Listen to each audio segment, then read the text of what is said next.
Good afternoon, folks. It's your boy, the Red Badger. We're about to hop in a Best Ball Mania draft. I got time to get in one draft real quick before this weather gets the best of me.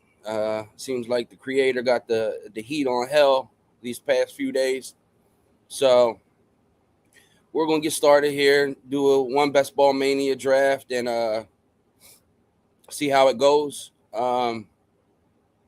Hope y'all are all looking forward to your 4th of July weekend. Safe travels if you have plans to, go visit family and friends. Be careful. Stay out of this heat as much as possible. Probably be ideal to be at a swimming pool, something of that nature, by the ocean if you could be. So, without further ado, it's your boy, the Red Badger. And we're going to hop into a Best Ball Mania draft. Could this be the winner? We shall see.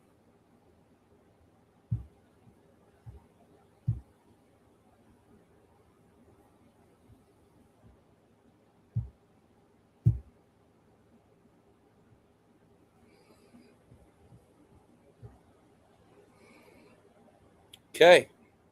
We have hopped into a BBM and we are waiting for 5 more people to join this draft. Feel free to hop in.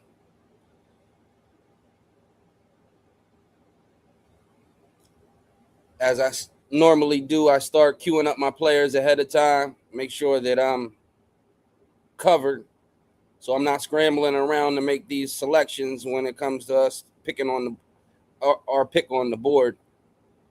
So, still waiting for 5 more to join. I get it. Thursday, your favorites ain't on right now, and you're left with this guy, the Red Badger. Y'all don't even know who I am. But y'all will get to know me real soon. Hopefully by the end of this NFL season, y'all know me real well.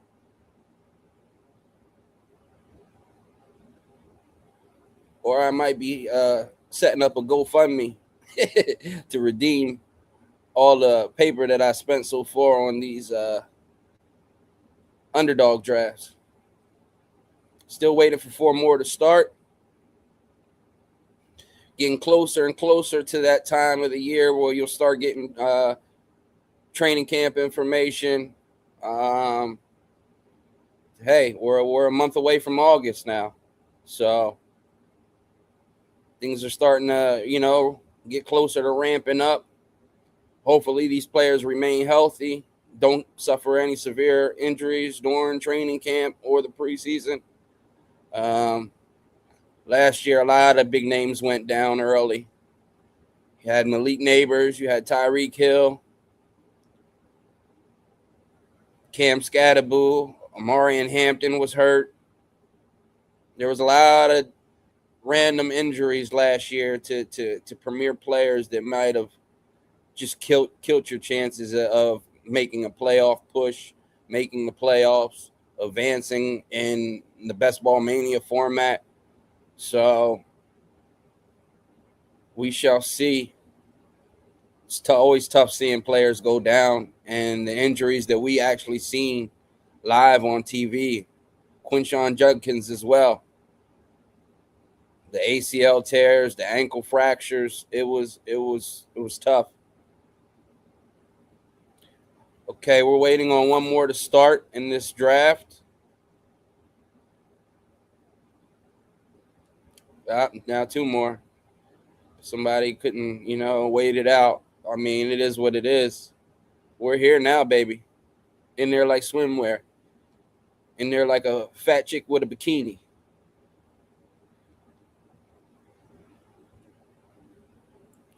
Okay, 1 more to start. Come on. Let's get this draft up and running. I'm always curious to see what other drafters are doing too, the way they're building their teams. I don't pretend that I have the secret sauce or the secret recipe, but we try to make the most of our draft position. There's certain players that I'd like to get more exposure to. Um, Not so much that I faded them, that it's just I preferred certain players at certain points of the draft. We have the number 6 pick in this draft.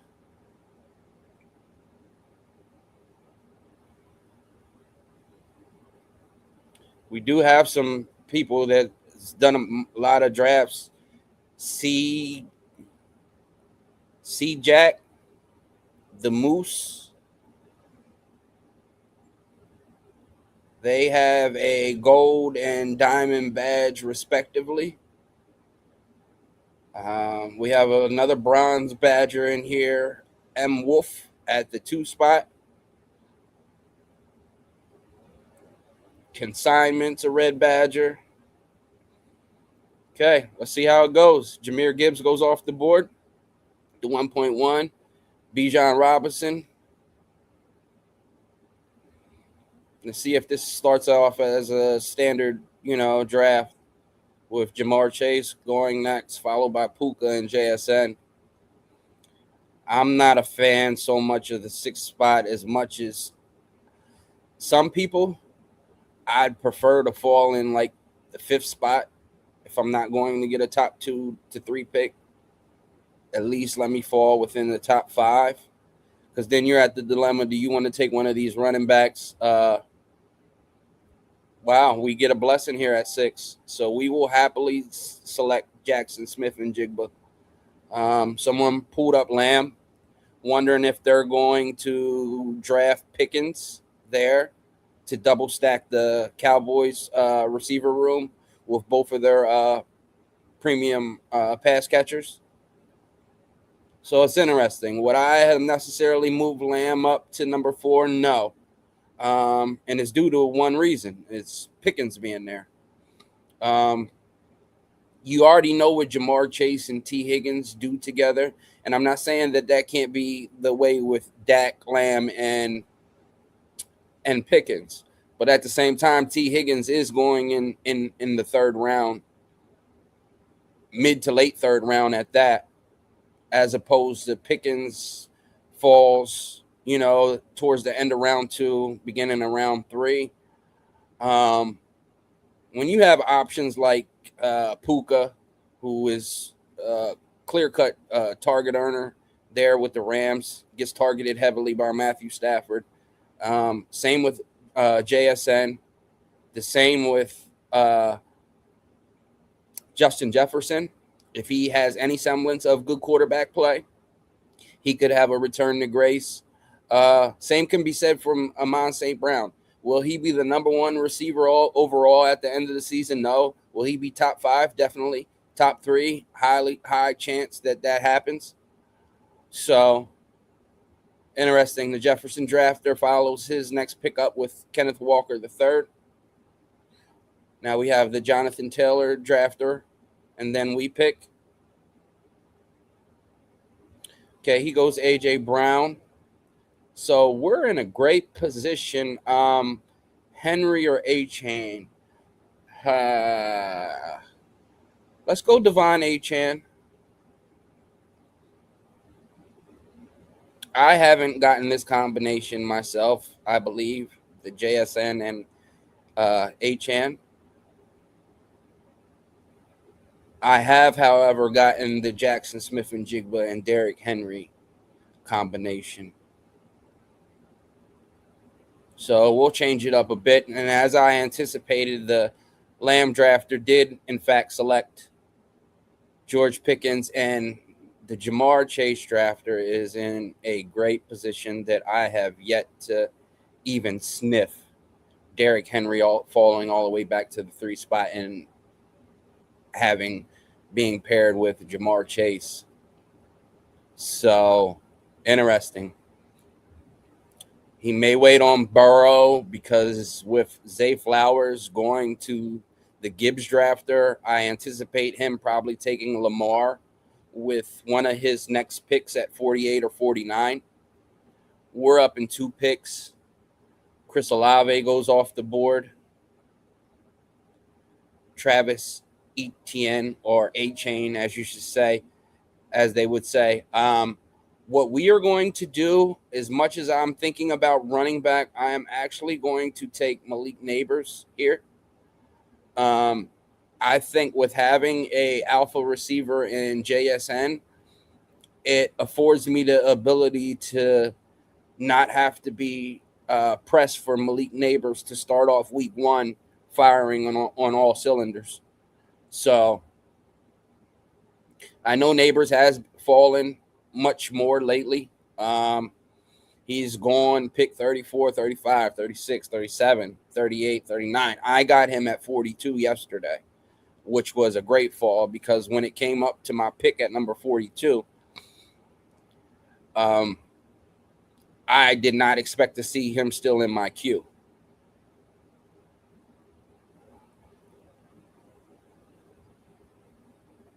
Kyron goes off to the St. Brown drafter. Javante. Now, this drafter at the 11th spot, T. Floyd, 298, went with 3 straight running backs. Lad McConkey goes off the board. Interesting, the 12th spot also brought Brock Bowers all the way up to pair him with James Cook. I don't see a lot of people doing that. So it's going to give his team some uniqueness. I don't know if the cost of it's going to pan out. I could be wrong, but he needs Brock Bowers to have one of the best seasons from a tight end as possible, with also giving up the guaranteed touches that you could have gotten out of a running back. Interesting to see Josh Allen fall to number 40. I will scoop up all the Josh Allen I can at that price. Terry McLaurin goes off the board. We're up in 1 pick. Let's see what the Jonathan Taylor drafter does. I know who I would like to draft here if he is not taken off the board right with this pick.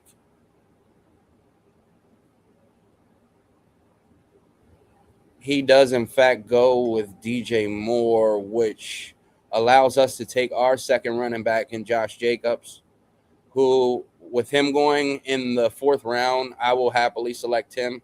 I know there's caution to be wary of with the potential for legal issues, but he was going 24, 25, 26, 27th overall. So at the price that I'm paying now, I think it's worth it to grab him because let's say he doesn't face any league discipline this season.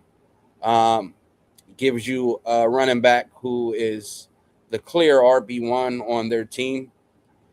Marshawn Lloyd has yet to even think take the field yet. He's been hurt ever since he's come out of USC. I believe that's where he went to college at. So as of now, we are back on the board, and the options that we do have are, what do we want to do? Do we want to pull up a receiver, or are we happy to take one of these running backs? Let's take Bucky Irving. I thought about Travion, but I'm going to go with Bucky. Lamar goes off the board. So he wasn't selected by the Flowers drafter nor the 3 spot who took Derrick Henry. So I would anticipate that the 3 spot would most likely be looking to stack Chase with Joe Burrow, and the T. Higgins drafter selected Lamar. So he may not take Burrow with his next selection here in the 6th round.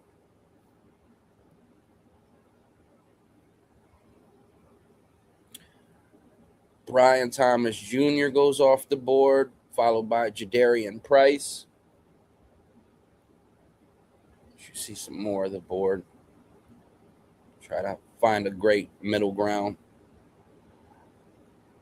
Interesting. Quentin Johnson got pulled all the way up to pick 63 to the Hampton drafter. Jordan Tyson goes off the board. Jaden Daniels goes off the board. Stacks him with Terry McLaurin. We don't have no premier receivers that we are in position to stack. However, my highest rated player on the board, I can't do Burrow. I can do something with Drake May. So I will select Drake May here. And as I said, I anticipate the Burrow drafter, the Chase drafter selecting Burrow with this pick right here. Don't get greedy.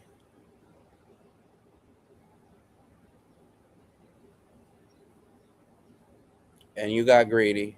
Well, it might work out in your favor. It may not, depending if these teams here would even consider a unstacked Burrow. I mean, you do have Gesicki late, but he doesn't get a ton of targets. So Burrow might, in fact, fall back to this drafter, which in hindsight might have been a beautiful play. Sometimes you don't know until you do it.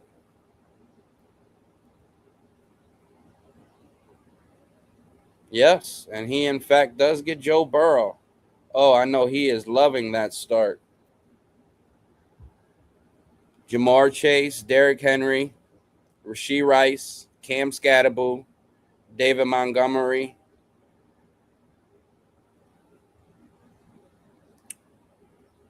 Okay, we are on the clock.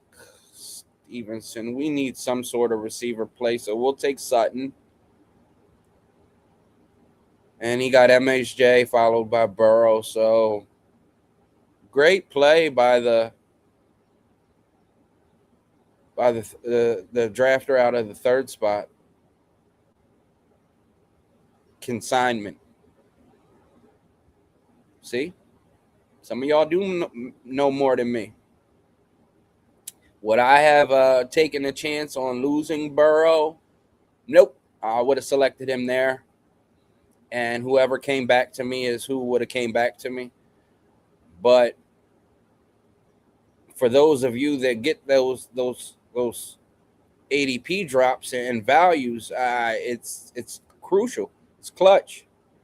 Gives your team that much more variance than someone who might have, went ahead and selected Burrow as I would have with their pick in the 6th round.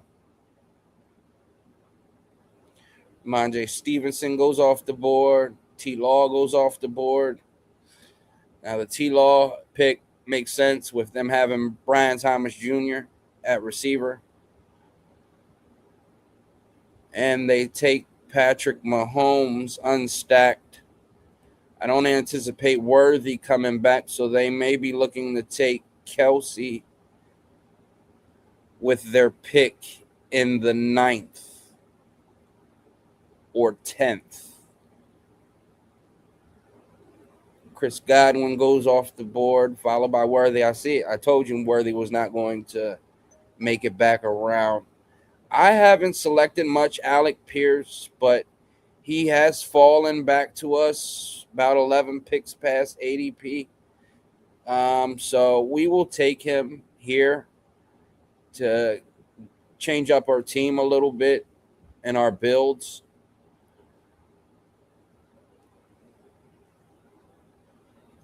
I mean, with him still on the mend from ankle surgery, I've been leery of him, so maybe that's why he's fallen. It happened to me as well yesterday, where he's fell to me around that pick, and I selected him.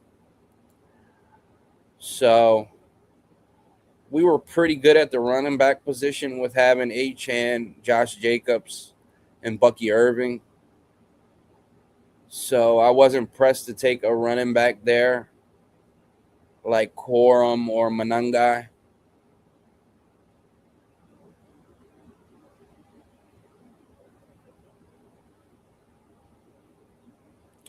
J.K. Dobbins goes off the board.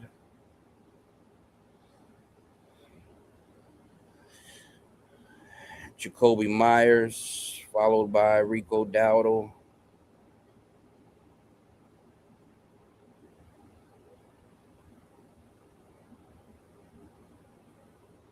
we're up in one pick. Uh, we could go the faller and Manungai, but we will take our second quarterback in Jackson Dart.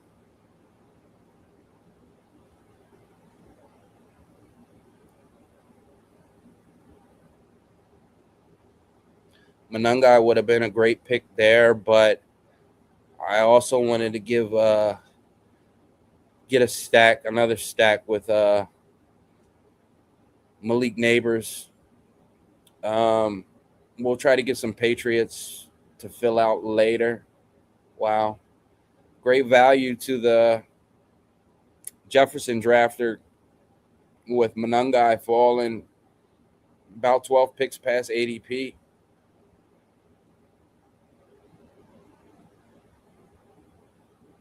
Jared Goff goes off the board to the Laporta drafter. Fanning goes off the board. Now let's see what the Mahomes drafter does here. The guy who selected Mahomes with his last pick. For the simple fact, if he doesn't take Kelsey within one of these two picks, Kelsey's not going to fall all the way back to him when he's on the board again. So he goes Matthew Golden, Rashad White. Interesting. What do you do here? Do you take Kyle Pitts and him and Harold Fannin have the same bye week? Because you're looking at Pitts on the board like, wow. I mean, you didn't miss out on much with it either being Matthew Golden or Rashad White. So even if you bypassed tight end and didn't take Fannin, you still could have got Pitts on the rebound, but wasn't nobody significant that really stood out on the board in my eyes right there. So makes sense. Let's see what the drafter does here. Now, this is a diamond drafter, so I would anticipate him selecting Kyle Pitts, but he does have Tyler Warren, so maybe he doesn't. He does, in fact, take Kyle Pitts and pretty much shores up his tight end position. We will go ahead and select Romeo Doubs here to give us the stack with Drake May. As I mentioned, I knew that there was potential players that we could get from New England later, even though we didn't have A.J. Brown or Travion Henderson or Ramondre.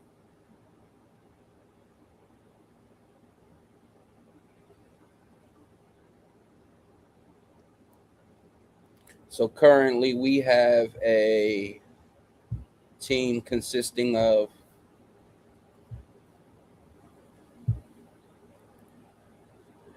Drake May and Jackson Dart at quarterback. We have Devon Achane, Josh Jacobs, Bucky Irving, and that's our running backs. JSN, Neighbors, Sutton, Alec Pierce, Romeo Doubs, and we are yet to draft a tight end.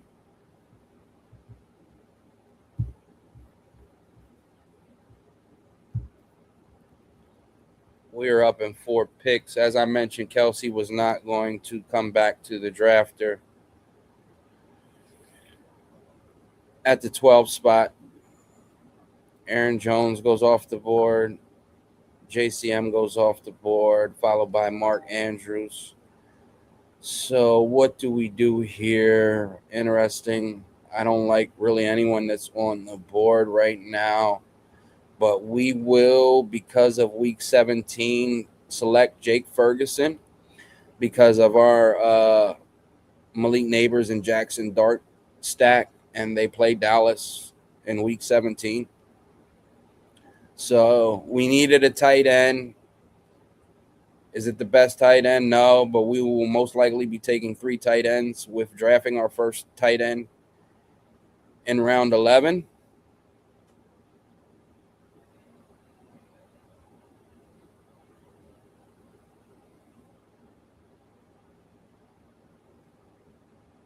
We are up in 7 picks, just queuing up some players that fall within this range that I would be looking at possibly drafting.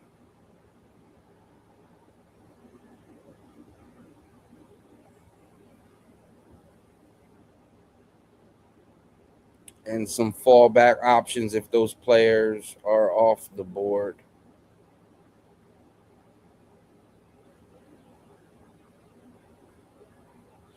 Rashid Shaheed goes off the board. We are up in 2 picks. Malik Willis goes off the board. Now he has 2 tight ends. I don't anticipate him taking a third here.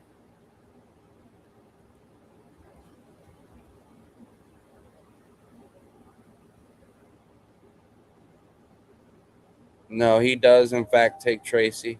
We are in need of another tight end, so we will select Likely, especially having Jackson Dart and Neighbors already,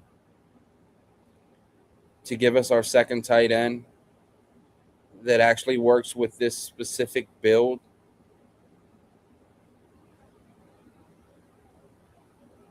Is this my favorite team so far? No. Kind of just taking what the board's given us and trying to make sure that the team still makes sense and has a chance at the very least. Sam Darnold goes off the board. So there was no guarantee that I was going to be able to stack JSN with Darnold had I waited and not selected Drake May or Jackson Dart. So sometimes you got to be mindful of that.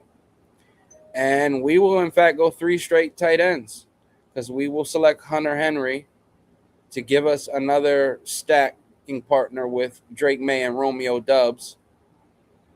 And that gives us our third and final tight end. So we will no longer be drafting any more tight ends for the rest of this draft. Right now, we will focus our attention on the other positions that we need to fill out this team.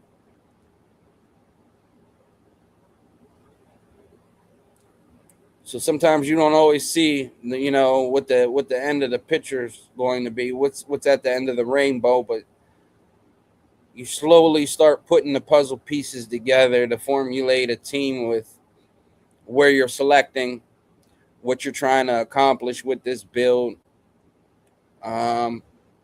And that can change instantly in a draft. There's drafts where I'll go and I'll look at where I'm at and who I may have selected, and I will say this team has a better shot at winning some money at the end of the regular season for the regular season prize.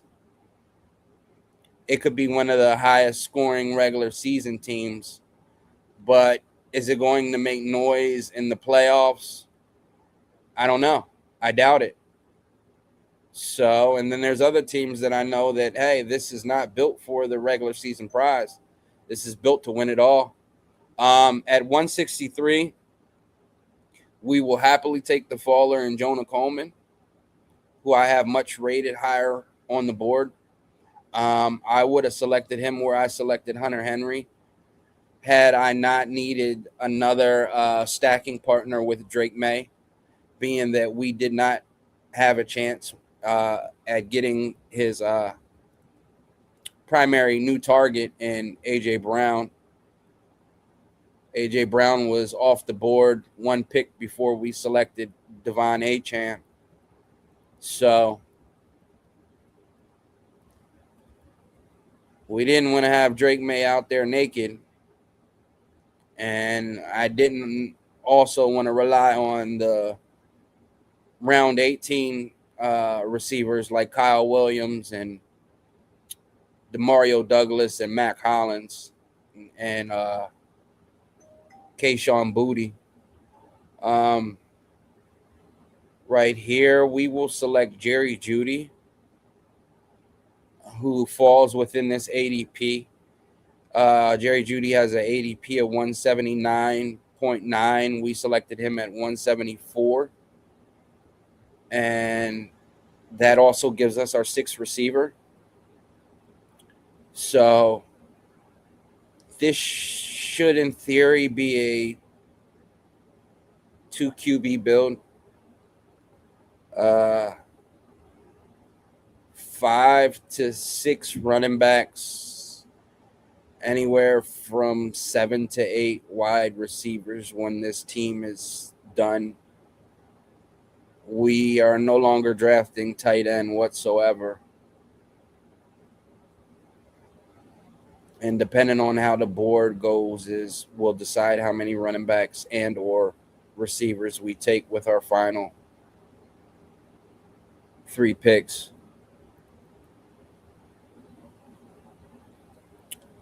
Greg Dulcich is off the board. Dejon Stribling is off the board. He goes to the team that has Brock Purdy at quarterback.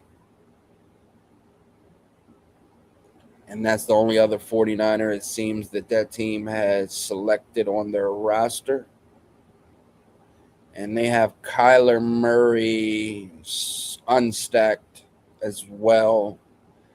That team doesn't have Jefferson and or Jordan Addison.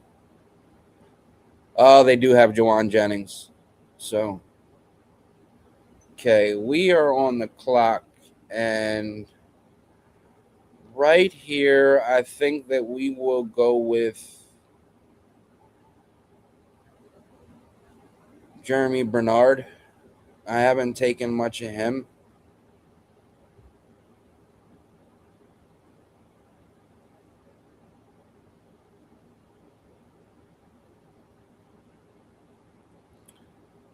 And there's no other quarterbacks that would even make this really make sense to select one. If I had any idea who the Cleveland quarterback was, that would be it would, with us having Judy or whatnot.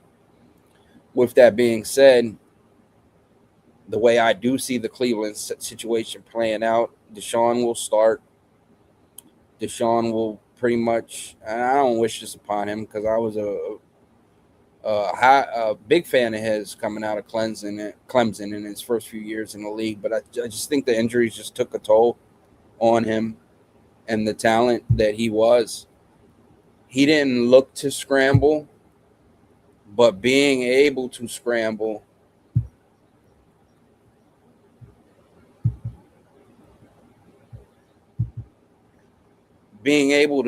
got him out of a lot of situations. And I don't know that he has that ability anymore. They did make vast improvements with the receivers.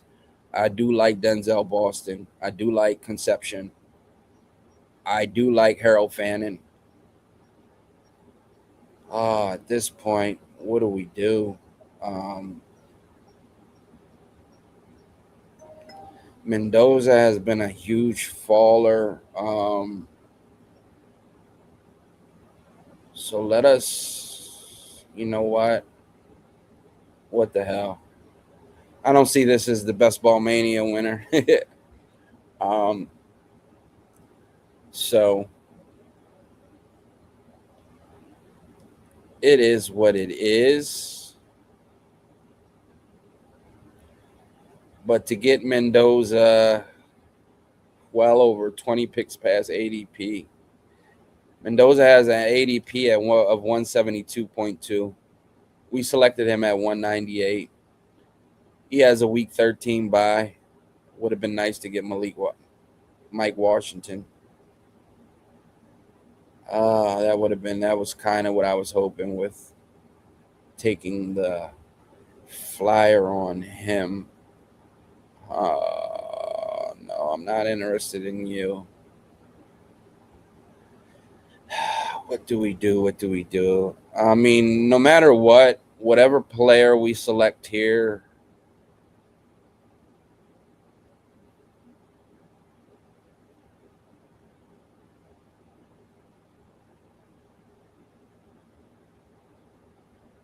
I will wait before I spill the beans on this last pick that we're going to make.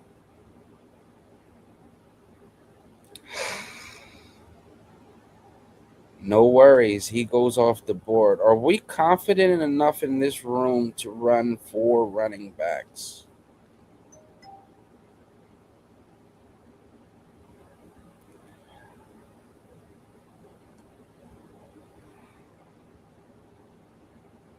I guess we will.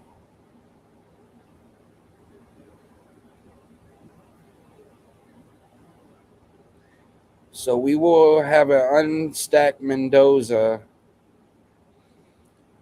and Tyreek Hill, who shredded his knee on national television, as our last two picks. Am I happy with how I landed this play? No. We do, however, come out with the highest projected team in this draft. Not that that matters anyway, but if you look here, we have a projection of 3,077.10 points. So that was the highest rated projected team in this draft. The next highest projected team is this is Drew.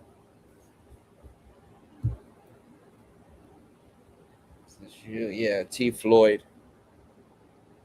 The projection of 2,964.5. So we will recap the team real quick. We have Drake May.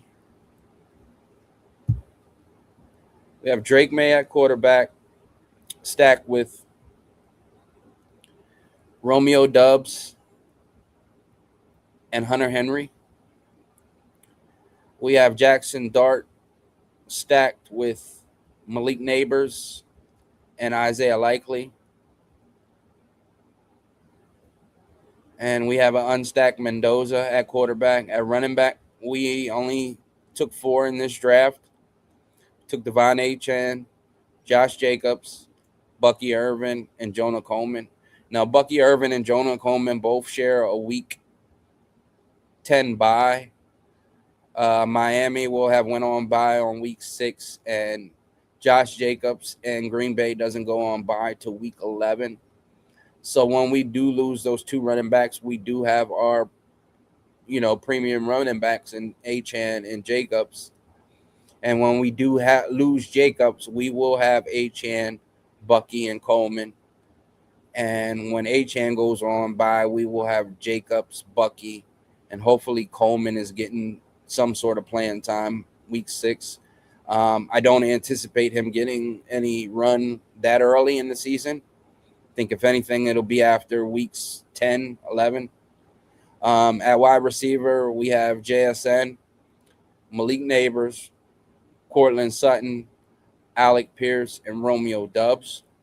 So we do have what I prefer, having 5 receivers through your first 10 picks. And we have Jerry Jeudy, Jeremy Bernard, and a late round flyer on Tyreek Hill. With Tyreek Hill being our very, very last pick, I didn't draft him to win this team. I didn't necessarily draft him with anticipation of him needing him to hit my lineup. With having JSN, Neighbors, Sutton, Alec Pierce, and Dubs, as well as Jeudy, I expect those, receivers to fill out my my 3 receiver slots, as well as, potentially a flex. At tight end, we have Ferguson, Likely, and Hunter Henry. Ferguson and Likely correlate. They match up 2 games a year, being both of those teams being in the NFC East. And then you have Hunter Henry, who's stacked with Drake May. So, did we necessarily need DeFowler and Mendoza? No. Is it a good or bad thing? Who knows? Because I don't see Mendoza having a proven target that he's going to ultimately. I believe in Indiana, he spread the ball around. So maybe I don't necessarily need him as, his stacking options as much as him possibly just having a good week for me when maybe Drake May or Jackson Dart are on bye, or maybe Drake May or Jackson Dart don't have, one of their an elite game, and Mendoza ends up being the quarterback that I needed that week to, potentially get me through. So that'll be it for today. I have some errands that I gotta run and all, and it is what it is. I shall be back tomorrow. I think I will go live tomorrow. Let's say 1 p.m. Um, I've been debating between 12:30 and 1 p.m. Like I said, I know people. There are other streamers that are on early, and I want them to continue the success that they're having. Not that I'm here to, would interfere with that in any way, and regardless. But at the same time, I'm just trying to find a slot that works for me and gives me a chance for y'all to actually see me and hop on and us be able to communicate in through the live chat. Um, Truly appreciate it. So once again, it's your boy the Red Badger, and we're going to be signing out here. Happy 4th of July weekend. If you don't see this until after the weekend, but take care.